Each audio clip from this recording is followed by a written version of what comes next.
ఈరోజు పెసరపప్పు చుక్కకూర వండేసుకుందాము. ఇంకోండి పెసరపప్పు,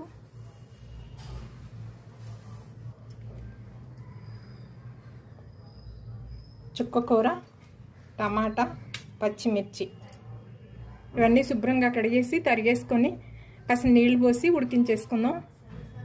తగినంత ఉప్పు, కారం, పసుపు, కాస్త చింతపండు పులుసు కూడా పోసుకుంటే కూర టేస్టీగా ఉంటుంది.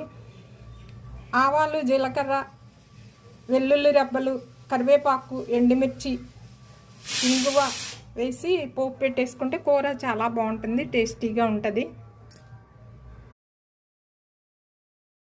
పెసరపప్పు చుక్కకూర పోపు పెట్టేసాను.